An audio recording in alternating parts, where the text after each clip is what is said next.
जब भारत में पहला लॉकडाउन था लगा था तो उस वक्त भारत में महज 20,000 मरीज थे कोरोना के, और आज 4 लाख से ऊपर हैं और लॉकडाउन न लगाना, तो इससे यही बताता है या तो हम उस समय बेवकूफ बने जा रहे थे या तो लोग अब हमें बेवकूफ बना रहे हैं। दोनों बातें एक साथ नहीं सही हो सकती है।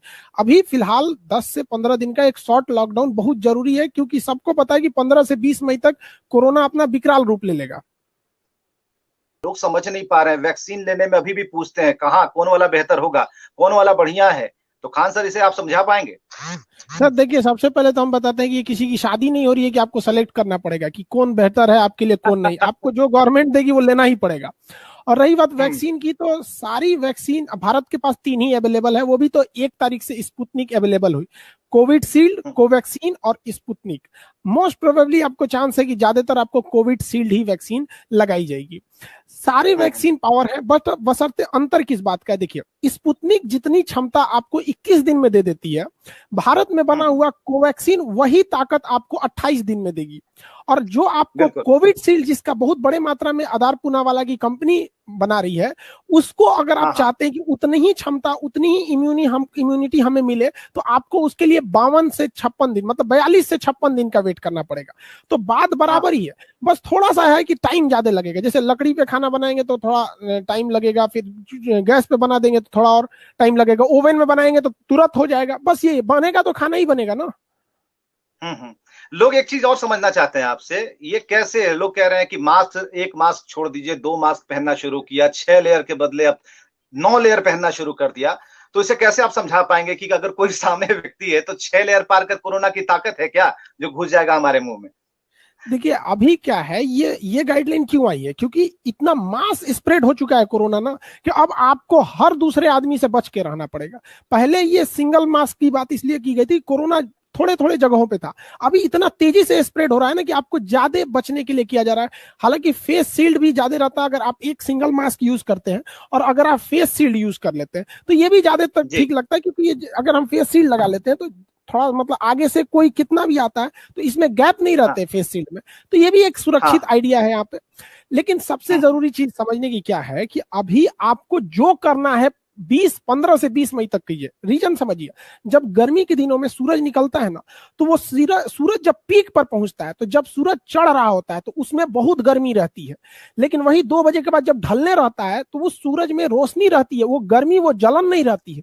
बट वही होता है कोरोना के साथ। जब ये पीक पकड़ रहा होता है ना, तो बहुत पावरफुल रहता है, बहुत हाईली पावरफुल रहता है। और जब ये पीक से डाउन होता है ना, तो आप ये मत देखिए कि मरीजों की संख्या डाउन हो रही है, वो कोरोना की ताकत भी डाउन होती रहती है। तो अगर हम पीक में पकड़ा गए, इधर पकड़ा गए, तो फिर समझिए कि बहुत दुर्दशा होने वाला है। और डाउन के वक्त में पकड़े जाएंगे तो फिर हमारे, मतलब क्या बताएं कि बहुत जल्दी आराम हो जाएंगे। आप खुद समझिए कि भारत में सितंबर में पीक आया था, पिछला जो 2020 वाला था, 97,800 के लगभग केस आए थे।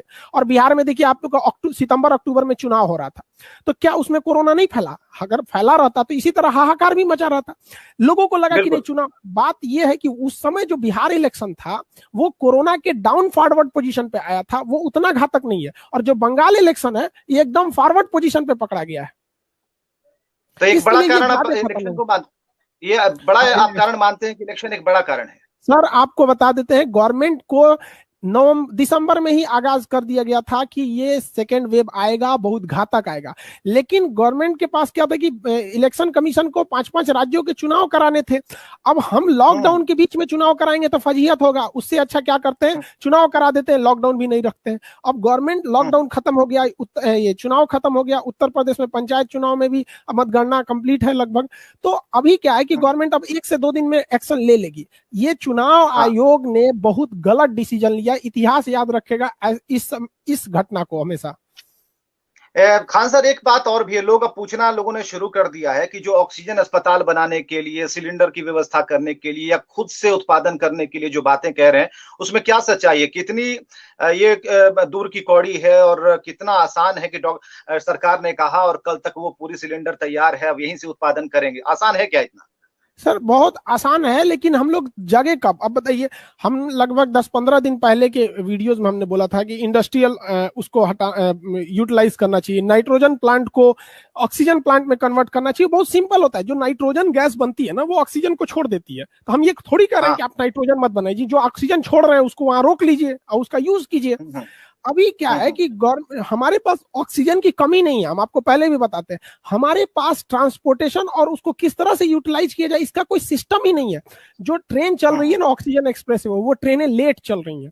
दिख तो रही है ट्रेन चल रही है, क्या आप बता सकते हैं कि वो उड़ीसा के राउरकेला से 24 घंटा के अंदर दिल्ली पहुंच जाएगी? नहीं, 35 घंटा में दिल्ली ये पहुंच सटीक जाएगी। बात है, एकदम तो सटीक बात है। हाँ आप क्या करेंगे भाई, ट्रेन चला के फिर उस तरह तो आप तो कहेंगे। राउरकेला से आप ट्रक को अगर ग्रीन कॉरिडोर लेके आते हैं, ग्रीन कॉरिडोर मतलब होता है कि पुलिस साथ साथ चलती है, आगे कोई रेड सिग्नल हो या ट्रैफिक जाम हो, पुलिस निकाल देती है, उसको केवल और केवल ग्रीन मिलता है। तो उड़ीसा के हाँ। राउरकेला से आप क्या कर सकते हैं, दिल्ली में 24 घंटा में आप ग्रीन कॉरिडोर बना के ला सकते हैं, और ऑक्सीजन बिल्कुल। एक्सप्रेस ट्रेन से ला रहे हैं तो 33 घंटा लग रहा है।